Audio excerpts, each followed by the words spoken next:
Hey guys, welcome to episode 28 of the Brainiac Trivia Top 10 in 10. I'm John Boyce, the primary owner, writer, and host for the Brainiac Trivia League in Middle Tennessee. I asked 128 questions the week of January 28th, and what follows are my favorite top 10 in 10 minutes or less.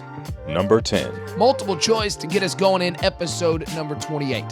In 2016, which bank opened over 1.5 million checking and savings accounts for customers without their consent, resulting in a $100 million fine? Wells Fargo, Bank of America, or Chase Bank? In 2016, what bank opened over 1.5 million checking and savings accounts for customers without their consent, resulting in over a $100 million fine? Wells Fargo, Bank of America, or Chase Bank?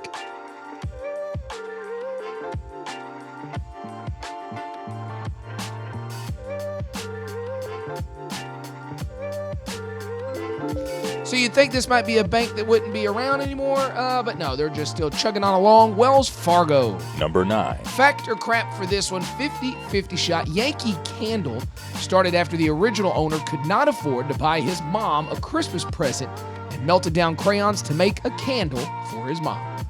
Yankee Candle started after the original owner could not afford to buy his mom a Christmas present and instead melted down crayons, giving it to her as a Christmas gift.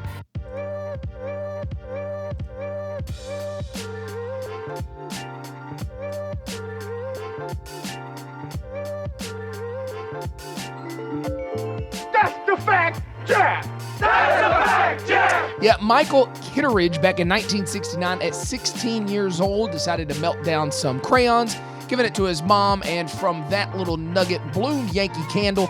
My wife and I spend probably around $2,000 a year on Yankee Candles. Number 8. Sports for this one. Who was the first quarterback to throw for over 1,000 yards in a single NFL postseason? Who was the first quarterback to throw over 1,000 yards in a single NFL postseason game?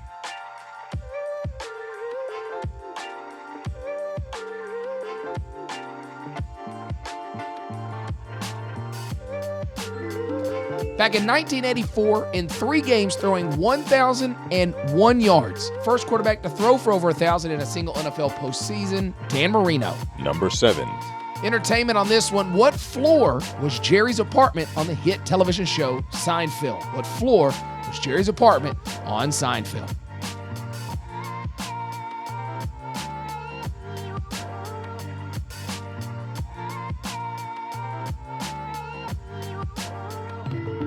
Jerry lived on the 5th floor in Seinfeld. After I came across that question, I started to wonder, I wonder what floor the Friends apartment was on. That really can't be determined. It's never really specified in the show, so it was a question I couldn't use. But my mind was blown when I found out that Central Perk, the coffee shop that they always hang out in Friends, is on the bottom level of the same building that the apartment's in. I never knew that. Number 6. We're going to head on back to sports. What was the first team to lose back-to-back Super Bowls?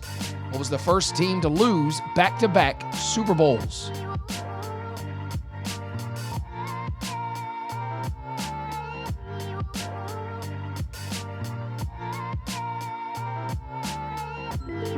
Yeah, it didn't take long to have back-to-back losers. Super Bowl 8 and 9, the Minnesota Vikings. Number 5. Clues and clips on this one. Remember, two-parter looking for a movie. Here's your clue. This crime thriller was released in the early 2000s.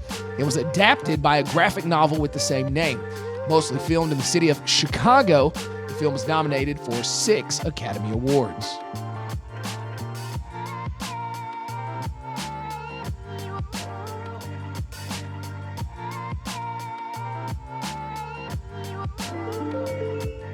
Now listen to me.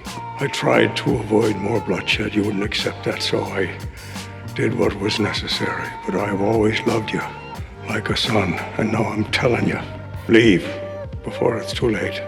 Think this ends with Connor dead no matter what. That may be, but you are asking me to give you the key to his room so you can walk in, put a gun to his head and pull the trigger, and I can't do that. He murdered Annie and Peter. There are only murderers in this room. Oh, one of my all-time favorite scenes in any movie, Road to Perdition. Number 4. Geography for number 4, having nothing to do with soft beverages. What U.S. capital city is nicknamed Soda City? I'm not going to lie, this one pissed some people off. Having nothing to do with soft beverages, what U.S. state capital is nicknamed Soda City?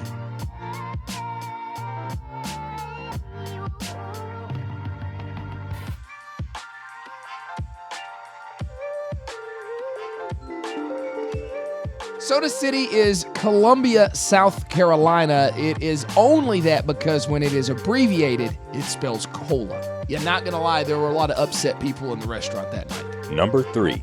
Music. What is the only U.S. state whose official state song was a #1 hit on the Billboard charts? What is the only U.S. state whose official state song was a #1 hit on the Billboard charts?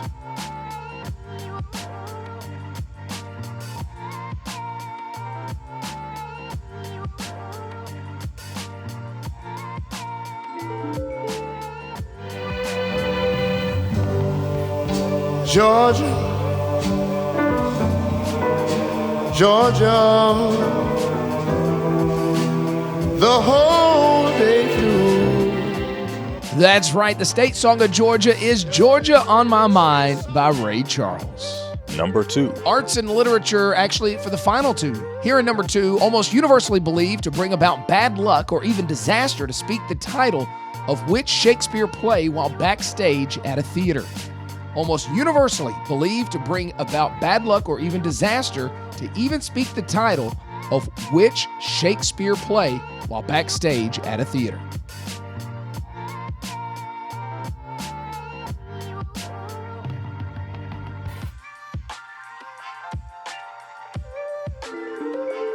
Yeah, if you're ever backstage during a Shakespeare play or really any play, never speak about Macbeth. There's all kinds of crazy things that have happened at shows, at Macbeth shows. It was pretty interesting. When I asked that question originally, a friend of mine that plays there has actually done numerous Shakespeare plays, and he gave me a lot of backstory on it, which was pretty interesting. Number 1. Number 1, we're going to stick in arts and literature. Here it is. With over 1 million copies sold, Dr. Seuss's book, Yertle the Turtle, has become a literary classic. After years of speculation, what world leader did Dr. Seuss himself admit that the book was about? With over 1 million copies sold, Dr. Seuss's book, Yertle the Turtle, has become a literary classic. After years of speculation, what world leader did Dr. Seuss himself admit that the book was about?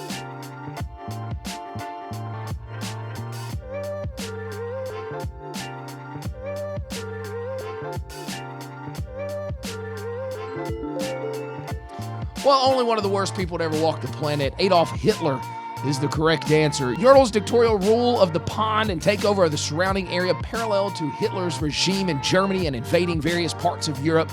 Actually, in the second paragraph of the story, Yertle decides the kingdom he ruled was too small. He says, quote, "I'm a ruler of all that I see, but I don't see enough. That's the trouble with me." Yertle then calls for turtles to stack up under him so he will have a high throne to rule everything he sees. That, of course, relates to Hitler, as he wanted everything he saw, such as a world of, quote, pure race. In an interview with the Washington Post, Dr. Seuss stated, "I couldn't draw Hitler as a turtle, so I drew him as king whatever his name was, king of the pond. He wanted to be king as far as he could see, so he kept piling them up. He conquered Central Europe and France, and there it was. He even wanted to give Yertle a mustache, but that would have been a little too on the nose." Hey guys, if you'd like to become a supporter of the podcast, just click on the link in the bio. Nothing is expected. Everything is appreciated. Got a brand new location opening up this week. Happy's on the Square in Murfreesboro. If you're ever in the area, come on by. Locally owned, very cool spot. Hope you'll check it out. And of course, April 29th is 80s movie night at the Capitol Theater in Lebanon. After the movie trivia, we will be showing The Goonies on the big screen. Tons of nostalgia trivia, all based around 80s movies. And then, of course, one of the greatest 80s movies of all time, The Goonies, on the big screen afterwards. Check out my social media for more details. I'm John Boyce, and this has been the Brainiac Trivia Top 10 and 10.